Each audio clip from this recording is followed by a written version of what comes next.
going, then this would be the funding that would continue our organization for the education of all the history that we have.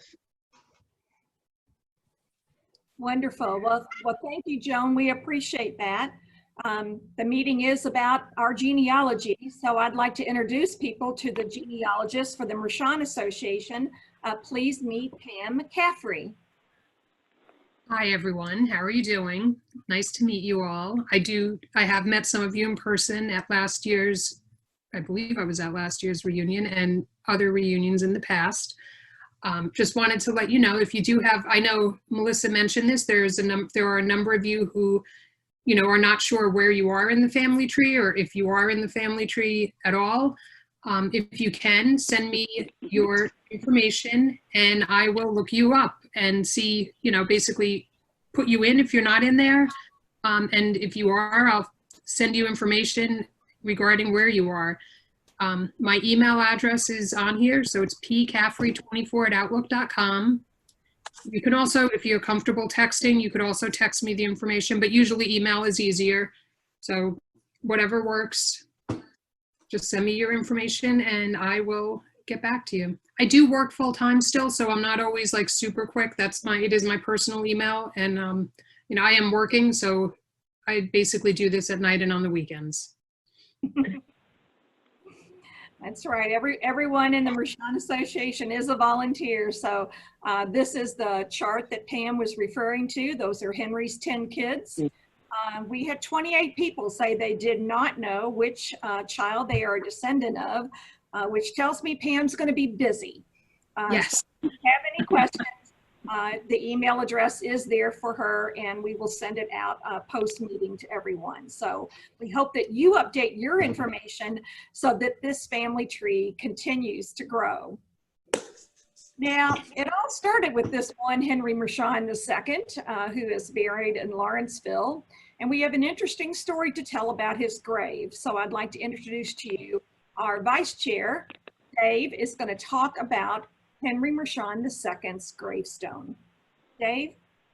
Hi, how you doing, everybody? Can you hear me? Yes. Good. Okay, yes. Very good. Just wanted to make sure I had unmuted everything correctly. In August, every once in a while, my family and I, we live locally in New Jersey to where Henry is buried, Lawrenceville. And we live about 40 minutes or so away to the south in Mount Laurel, New Jersey, which is just outside of Philadelphia. Lawrenceville, for those of you that don't know, is like right south of Princeton, New Jersey, if that helps, or right around Trenton. I don't know if that helps you. If you look at New Jersey, the way it's bent in the middle, it's right around the middle of New Jersey. So my family and I like to go up to Princeton. We like to walk around every once in a while. It's very historic. We named our son after Nathaniel Fitzrandolph, which is another relative of ours. And Nathaniel Fitzrandolph is a fellow that donated land that part of Princeton University is built on. So we like to go up there and visit that. And while we were up there, on the way back, we like to come back and once in a while drive through the cemetery where Henry is buried. It's a small cemetery. It's on the side of a 2-lane county road on a bend. If you don't know where it is, you drive right past it if you blink. It's a small, there's a small horseshoe driveway that goes through the cemetery. And as you enter it coming in from the north, you go up this steep driveway, and you go around this horseshoe, and on the far side is where Henry is buried. And the unique thing about Henry is he is the thing that marks his gravesite is a boulder. Everyone else has a tombstone of some sort in the whole cemetery. But Henry has a boulder, a 4-ton boulder. Yeah. And this boulder is very easily recognized when you, as you can imagine, when you drive in. So it was getting to be around dusk, and we pulled in, and I was looking over, looking for you know, the boulder. We always like to point it out. And as we were pulling in, I was looking for it and I couldn't see it. So I thought maybe just, you know, it was getting dark. I just missed it. So we drove around, got to the other side, and I still couldn't see it. And then lo and behold, here we go. This is what I found. It had fallen over. Dave, I'm going to ask everyone to please go to their name and use the blue button and mute themselves so that we can hear Dave's comments. Everyone, please mute themselves. Thank you.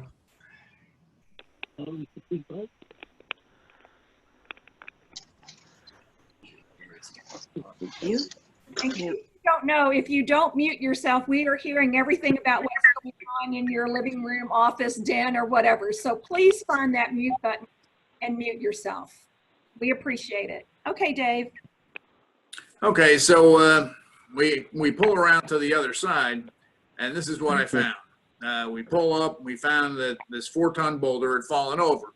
And during our previous annual meeting, we had gone out, some of us from the family had gone out there to visit, and we had noticed that it appeared to be leaning a little bit. And we weren't sure if it's leaning just because that's the way it was. It's been there for 100 years or so, a little bit less than 100 years. And, or if it was leaning because it was getting ready to fall over. Well, turns out it was getting ready to fall over. And so begins our project to reset this 4-ton boulder. So I got in touch with a local contractor, and we started having construction done where we dug up the old footing and we replaced it with There it is. Yep, there's 91 participants. you can see more of the stone from another perspective there. And the stone, before I get into the footing of the new construction, you can see where the stone had fallen over and it had just missed the headstone, or the footstone, I mean. Oh my gosh. And back then when they buried people, they had a headstone and a footstone. And they kind of demarked where the person was in the ground. On the footstone, I believe on Henry's, it just has the year that he died. I'm not sure if there's anything else. Claire, you might be able to help me out with that. But It says initials HM. oh, okay, and then HM. Okay. 1738. Okay, so it has his initials on there also. And it had just missed when it had fallen over the footstone. And you can see by how little it had missed that footstone. That footstone is several hundred years old. So that would have been a historic loss, a considerable historic loss. So,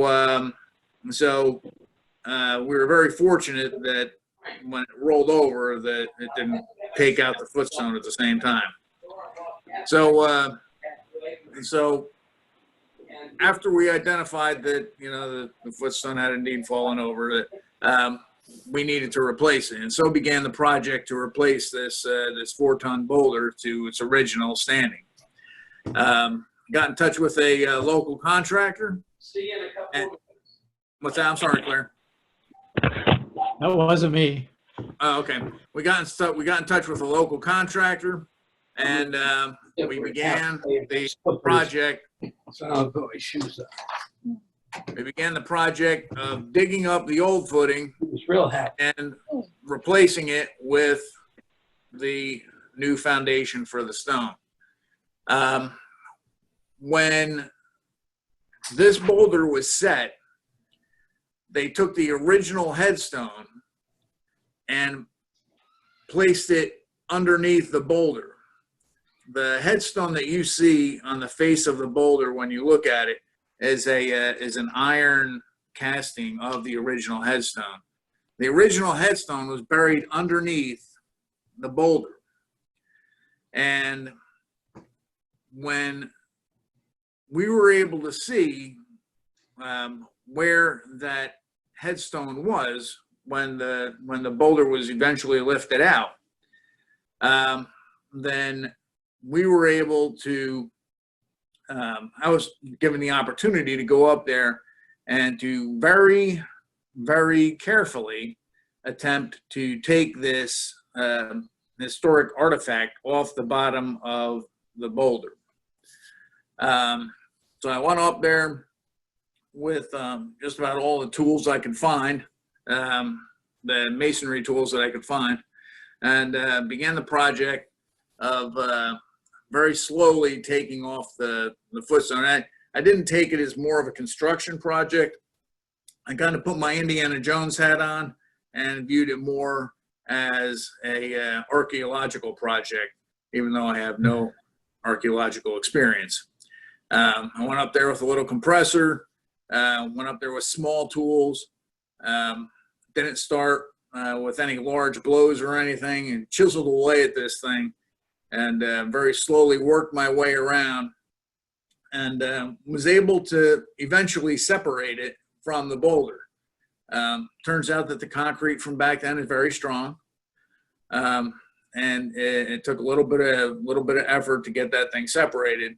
But once you see it, I was kind of determined that was coming off. I just wanted it to come off in one piece.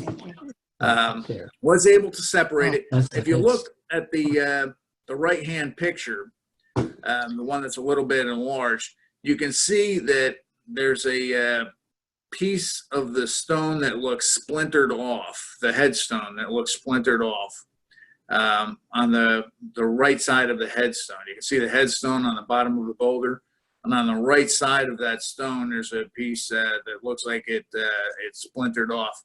And that happened when the boulder was being removed. They used a backhoe when they were lifting the boulder up in order to get it out for construction.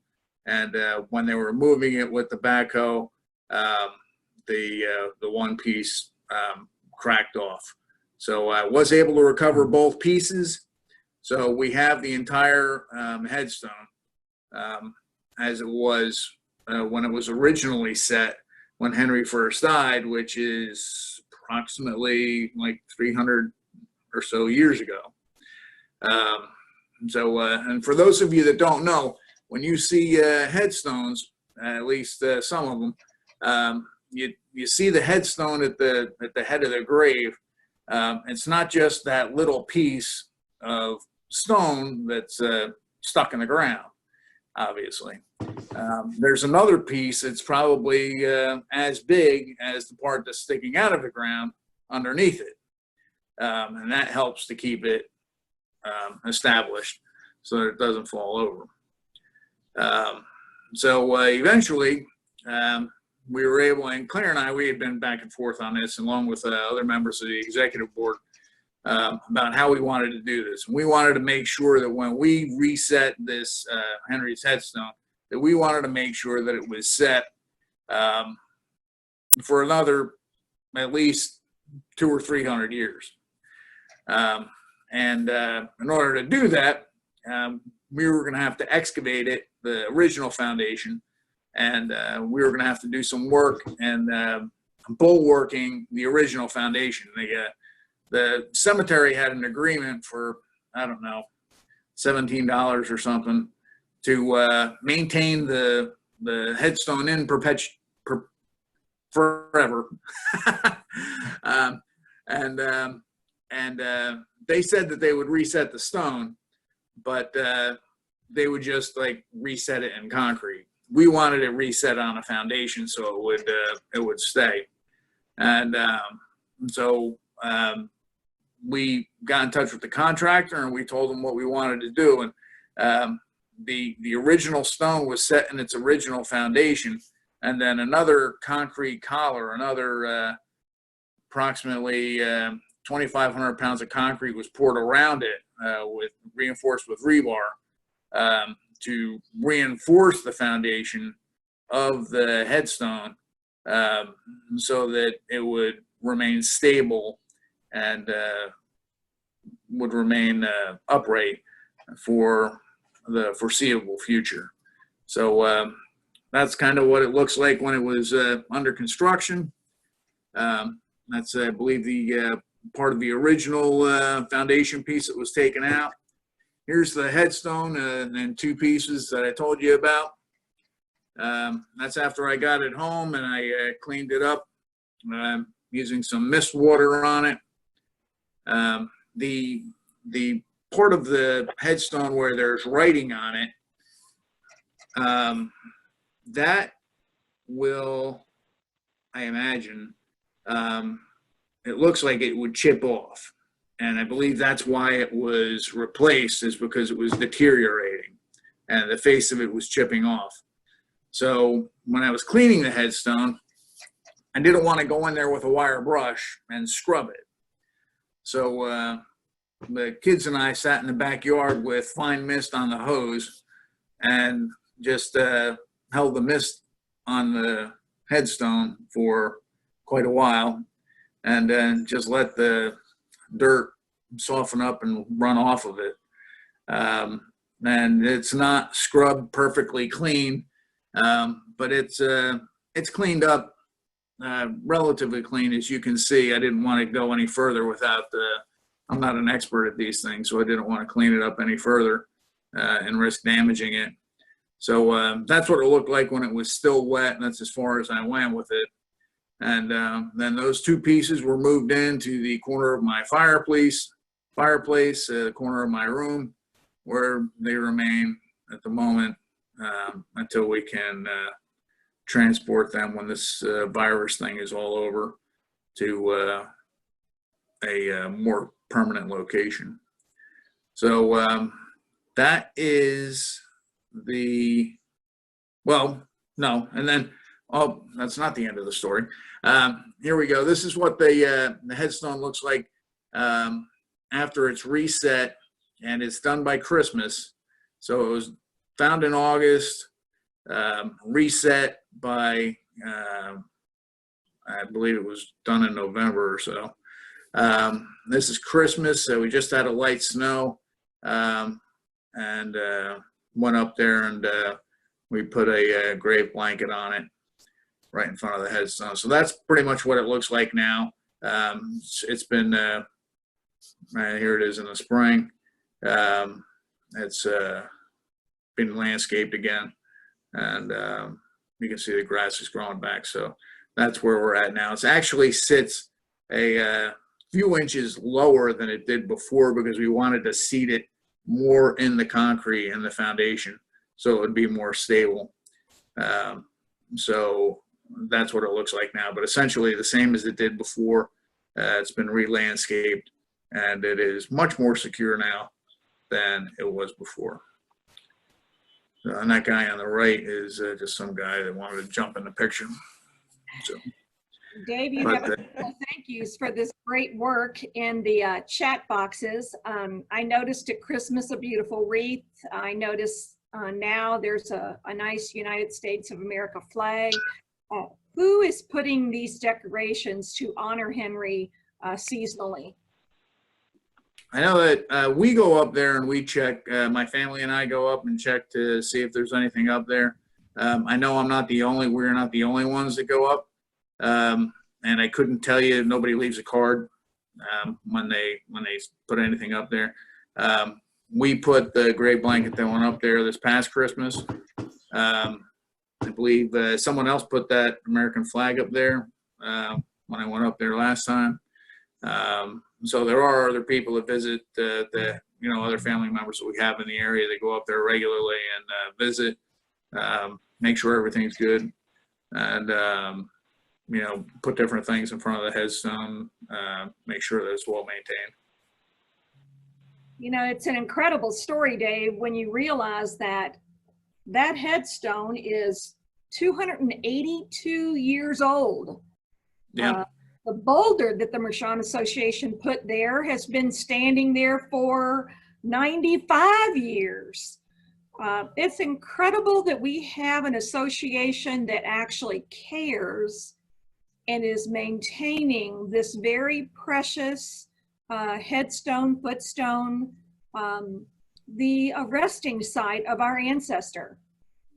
You know what impresses me, Melissa, even more than the 4-ton boulder, is that we have an associate. We have a it's not an association. It's not an organization. We have a group of family members all over this country, and this unique piece of technology that you brought together for us today demonstrates that we have family all over this country and in Canada. I don't mean to neglect our Canadian family members. All over this continent. It's an international family, and we've got family members all over. And we are strong enough that we persist throughout history. We're going through a historic time now with the pandemic, but this is not the first time that our family has been through something like this. We've been through something like this in the Spanish flu. We've been through something worse than this in world wars. We've been through, the Huguenot oppression in France. We've been through a tremendous amount as a family, and our family members persist. And we persist like this boulder persists. But this boulder is just a representation of the strength of our family. So the real greatness in our organization, if you want to call it that, is the people that we have, the tremendous family that we have throughout the country. And I keep telling my wife, the one thing I'd love to do, man, is to get a mobile home and just drive around and visit y'all. Come on, Dave. She's all for the visiting part, and I just have to be able to figure out how to swing the mobile home thing, and then we'll be on our way. So, I have a question either for you or for Claire. Someone would like to know, are there other Mershons who are also buried in this cemetery? Claire, you want to take Yeah, yes. The last count I recall was that there are 28 other Mershons with the Mershon names that are buried in the Lawrenceville Cemetery. And then, of course, there are other Mershons who are, married into other families and are Mershon descendants in addition to those that actually have the Mershon name. That's a lot. The Mershon family was a prominent family in the area, in the Lawrenceville area, Princeton area. Back during the formation of our state, the state of New Jersey, before it was a state. And there's a lot of Mershons buried in the Lawrenceville Presbyterian Cemetery down the road. You see the Presbyterian Church down the road. It's about, I don't know if it's a mile or a little more than a mile. Down the road on the left past the cemetery if you're coming in from the north. And there's several Mershons buried there as well. There's Mershons buried in other areas around the Lawrenceville area as well. Dave, this was a huge project that you undertook, and we're grateful to you and to Jeff, but we have a wonderful idea that's been presented by someone on the call, and that is if you or someone in the area could identify a florist that would deliver a wreath that people would like to make a donation to do that. So we could maybe put that on the agenda, Claire, for a future Mershon Association meeting and maybe get a project like that started. Thank you for the suggestion. Yeah, there's a florist in the area that I use, so that would be no problem. That idea came in from Doris and Connie, so we're grateful for that idea. Shoot me an email, Doris. It's dbeun, DBEUN @outlook.com, and we'll set something up. So Joan wanted to share with everyone that the date of Henry Mershon II's death was September 21st, 1738. Dave, as you're talking, you look kind of handsome there in that nice gray polo. So why, thank you. Let's talk a little bit about the Mershon store and see if someone has a little bit of Mershon pride they'd like to flaunt. So tell us about that polo shirt. The polo shirt is a Mershon polo shirt. I don't know if you can see. This is our family crest, which I imagine we may tell you about sometime in the near future. And it has a an American family on it since 1685. And these shirts are available, in case you're jealous, for you to purchase.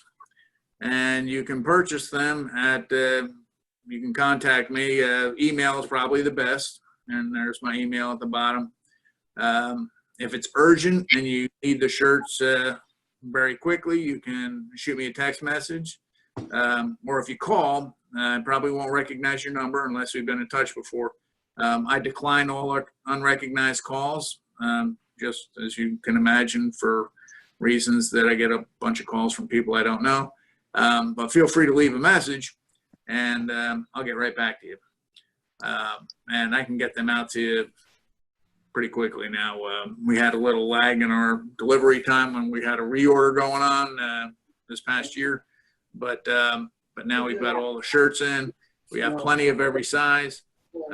Let me know what you want, and I can get them out to you through either regular mail, or I can express them out to you, whichever way you like. Well, thank you, Dave. I saw you with that shirt on when I went to the 2019 reunion.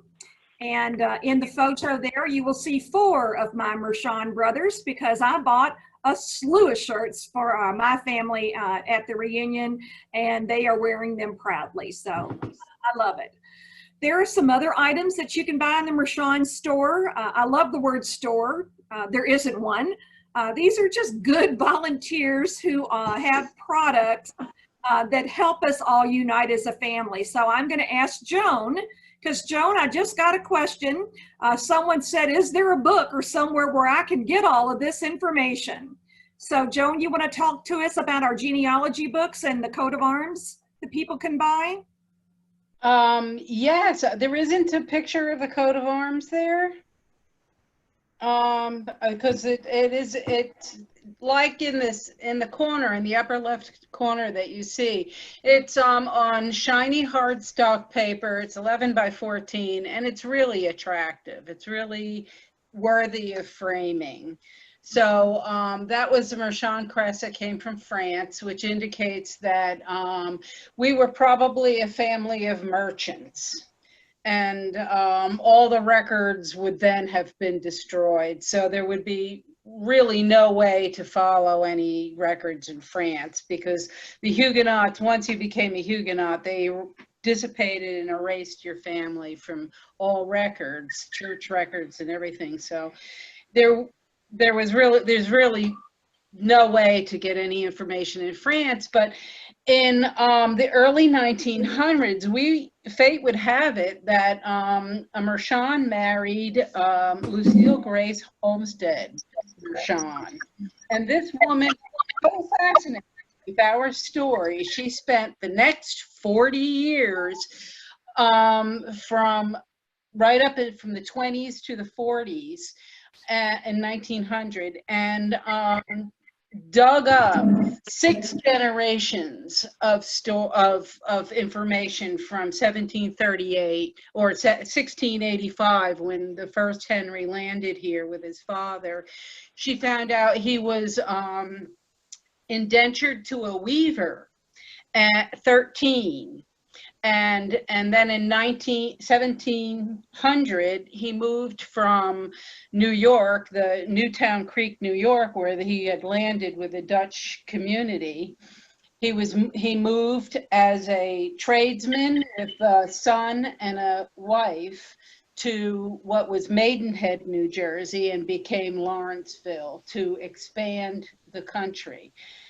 Because Philadelphia was the largest state that had fabrics and upholstery work. Flag making and a lot of sewing was done in Philadelphia. So they needed weavers, and they gave him land and money in the year 1700, and he moved his family with 2 looms to Lawrenceville. So he was a man of consequence. And from this point on, the story just gets, our family grew up with this nation, and these books, although they're written oddly, she just dedicated herself to uncovering every scrap of information she could for 40 years. And it's an amazing, because she herself was not a Mershon. She married a Mershon. So I had met her when I was very, very young, and very lucky to do so, because my grandfather picked up after he left, after she published these books at the Mershon Publishing Company, which was the largest publishing company in the United States in 1929. So right here in Rahway. So if anybody wants some of these books, they're a set of them is $45. Right now I'm out of Peter, but there are a lot of Andrew books. So we have a lot of Andrews here. Or you can have, there's a lot of Andrew books. I can mail them out right away. So they're $9 each and collected. Now, if you go on eBay from time to time, my grandfather had all these books bound in a hardcover with all the information that she had come up with. And every once in a while on eBay, one of these books will come up for sale. So it's worth having. I have one, and it's a fascinating read for the stories that she could dig up and the connections that were made and the history that unfolded by meeting these people and what they had to go through in their lives. I mean, we came through the revolution, we fought on both sides of the Civil War, and we just dispersed across America, and our polling shows that. So definitely worth reading from your family history. Well, Joan, before we let you go, I have a couple of comments from our participants today. Someone said, oh shucks, the Mershon cookbook is sold out. When are we going to have more? That was a extremely successful effort from Connie and for putting that together, and unfortunately it is sold out, and I don't know if there will be. Now, we didn't have a wide reach like this, so I think it went into 2 printings, and I don't know if the printings will be done again. But the Andrew book, I can see you asked for the Andrew book, that's $9 for that single book. Okay, so if we do a relaunch of the cookbook, we'll make sure that everyone does know. Well, we'll have to put it in the newsletter. I mean, a lot of our new participants today may want to have the book, so it may be a good thing to think about. I think there's a minimum amount that we would have to print to make it doable. And if there's enough people interested in them, I'm sure that it could be done. Okay. Yeah, Doris and Connie Hensley did it, right. Joan, someone wants to know if our coat of arms has been recognized by the colonial Danes 17th century. That I don't know, but it was a recognizable coat of arms. There is a history of it, and I'm not sure I could lay my hands on it immediately, because I have a lot of Bibles and books and stories and things that I may start taking pictures of and putting them up for the family in the store, just to get them in hands that people would want them. But there is a story about the fact that the coins on the outside of the cross and the silver color indicated that he was a man of prominence in France. Okay. Joan, there are a lot of questions about buying the whole set, and that information can be found in the Mershon store. And I'll make sure that that link is sent to everyone on the call and everyone we have an email address for Well, you have, yeah, my email address is right there, and you can send it to jtswear@gmail. Yes. And then, but right now I'm sold out of some of these books. I am having them printed again, and there are a lot of copies that are still the original copies that that were made printed in the Mershon Publishing Company. There's some of them are still that, I mean, she had hundreds of them printed, so she assumed that there would be hundreds of people who wanted them. Joan, we have another question that wants to know, does anyone have a photo of Henry II? Well, there was no cameras back then, so the only portrait, Claire, you might be able to help us out with that. I don't know if you were able to get a shot of them or not. I'm not that old. No, no, I don't remember anywhere in my life, because I gotta tell you, if my grandfather picked up the genealogy, and I gotta say, he would, if there was one, it would have been found. I mean, they wrote letters and turned over rocks to find out the information that we have here. The extent of our genealogy is rather extraordinary. It really is. It's not a simple family tree. It's a whole forest. Well, Joan, thank you for this information. Joan's talking about hardcover information that we could hold in our hands and read. Claire's going to talk to us about a few CDs, a few videos that we might be interested in acquiring with family information. Claire? Yes, thank you. I want to show you on my screen here the Andrew Mershon Tavern album. This is an album of historic photos and current color photos. This actually was put together in 2007. And many of these photos were taken by members of the family and also supplied by Elmer Smith, who has been the owner of the property since 1976. Anyway, this is particularly for Andrew descendants. This is real interesting to see the home, which is very much as Andrew Mershon, as it was when Andrew Mershon lived there. We have a video tour of the Andrew Mershon Tavern that's available on DVD. This was shot in 2005 by a professional photographer. And this is available through the Mershon store. And lastly, we have Mershon Family History in New Jersey, which complements the Andrew Mershon Tavern video. And this covers history at the Presbyterian Church of Lawrenceville, where Henry Mershon was one of the founding members.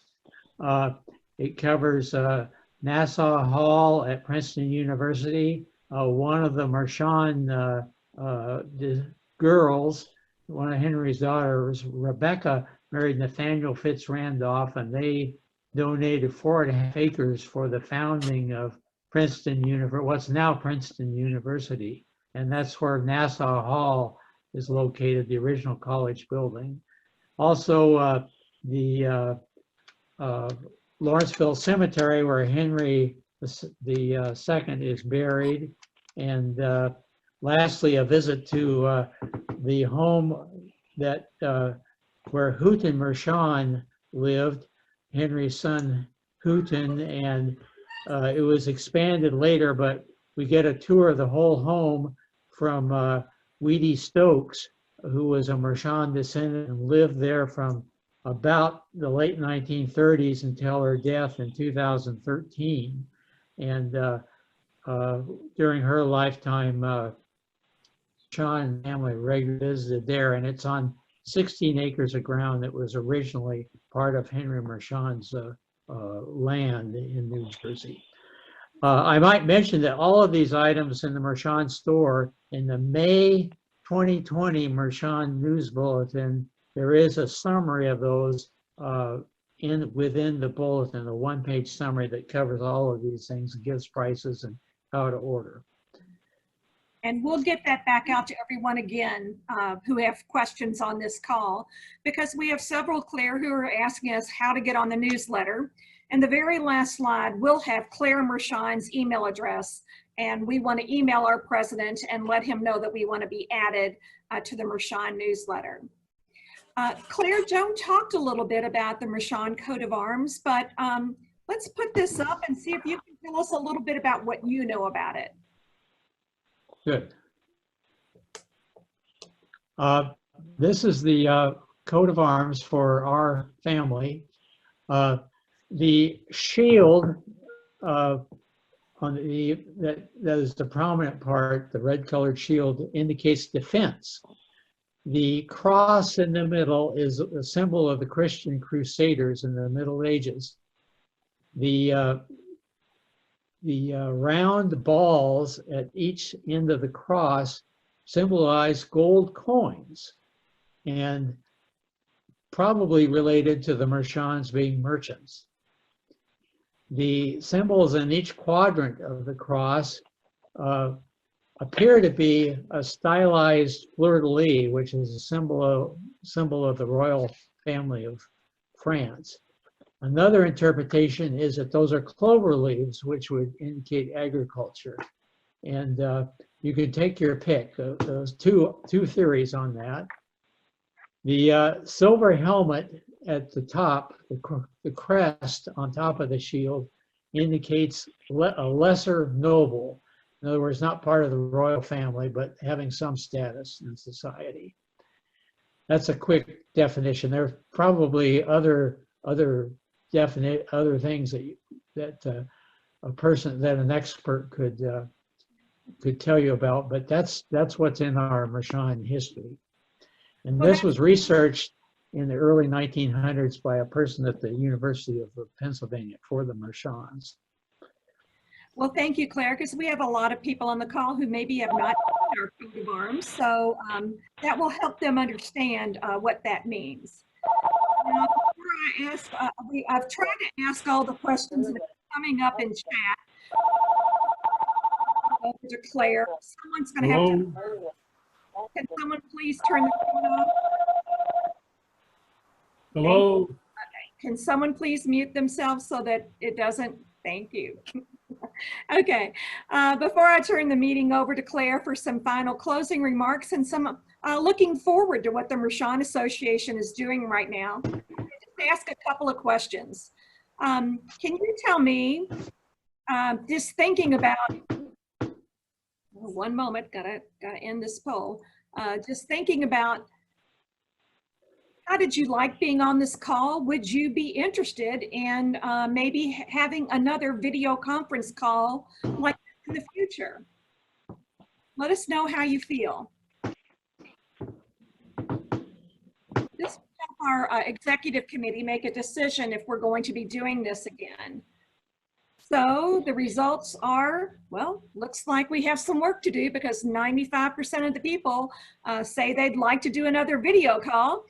And the other are maybe. And I'm wondering if the maybe is because you want to know what would that call be about. So let's see, what could it be about?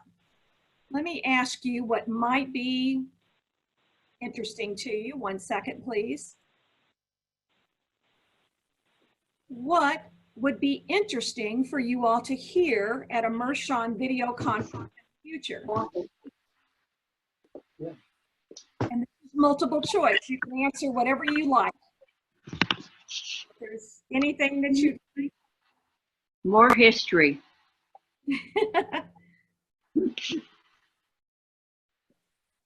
Okay, like it's multiple choice, people are filling in a lot of them. Okay, I'll give you a few more seconds. All right, well, let's see what people think. Famous Mershons, 82%. Mershons in the Civil War, 71%. Mershons in Princeton, we heard a lot about that today. We have almost 40% of people would like to know more about that. Mershons at Ohio State University. I'm not sure if you all know, but we did have a Mershon reunion at Ohio State University where the Mershons endowed that university, and there is a Mershon auditorium there. 30% of the people would like to know more about that. Andrew and Rashawn's Tavern. Claire talked to us a little bit about that, talking about the CDs. We have about 55% of the people who'd like to know a little bit more about that. How about this? Family show and tell, family sharing family history and historical items. I heard Joan say she had some items in her home that she'd like to show us. 55% of the people would like to do that. So it seems there is some interest in Rashawn's getting together again on this kind of unique platform and learning more from each other. So I'm not seeing any more additional questions coming through. So I'm going to turn the meeting over to our president, Claire, to close first and to tell us what the Mershon Association is working for and what we're looking at in the future. Claire? Thank you, Melissa. I wanted to mention that in our planning for this meeting, we could not figure out a good way to elect officers for 2021, which is part of our ordinary in-person meetings. We annually elect our officers. And because of the nature of a virtual meeting, it just didn't seem feasible to do that. So I have surveyed all the existing Mershon Association officers except for the planning committee. And every officer has agreed to extend their term into 2021. So at our next in-person meeting, we will elect new officers, but for now we're extending with the consent of the officers, we are extending their term of office. I have good news about our Mershon website. Many of you are aware that our website has been offline for a year, and it had to do with the death of our former president and the fact that the person he was working with wasn't willing to continue working with us. So thankfully, we have a person in the family that is capable of building a website, and the website is being built now by Bill O'Neill of New Jersey. And it's even online, and the address, I'll hold it up here, is mershonfamilyassoc.org. That's mershonfamilyassoc.org. Anyway, if you want to visit it, it's not complete, but you can visit the homepage, and several of the pages have content, and as time goes on, more will be added, including possibly even a recording of this meeting we're currently in right now.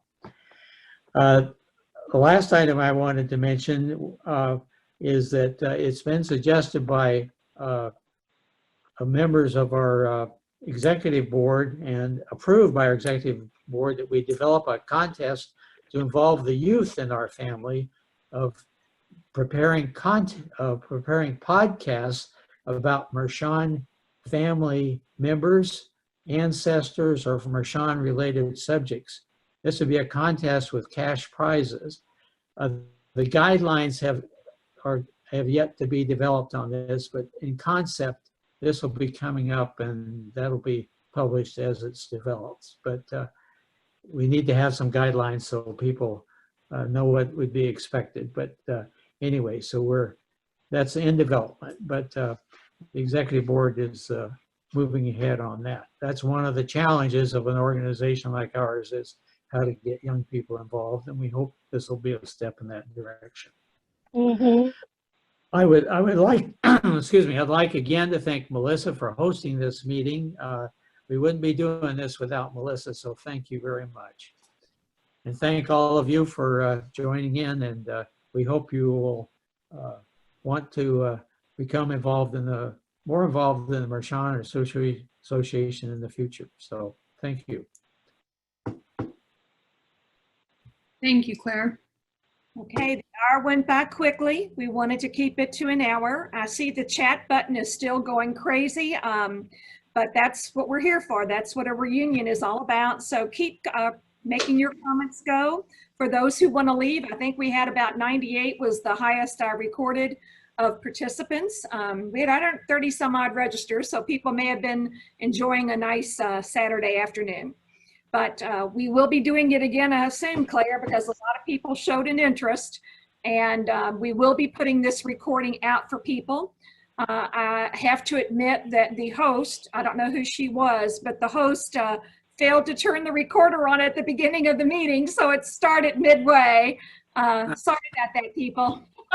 We didn't even get a good recording for our first annual virtual meeting, but stuff happens, right? So thank you everyone for joining us. Look forward to seeing everybody in the future.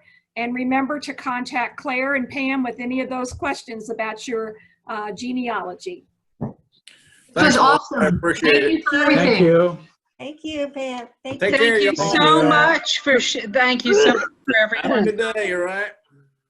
This was Bye, good. Joan. Nice to see everyone. Thank you. Have a great day. Thank you. Okay. See everybody. Bye-bye. Thank you. Thank you. Thanks, sister. Love you, sister. Thank you. Love you. Bye, everyone from England. Thanks, cousins. Bye.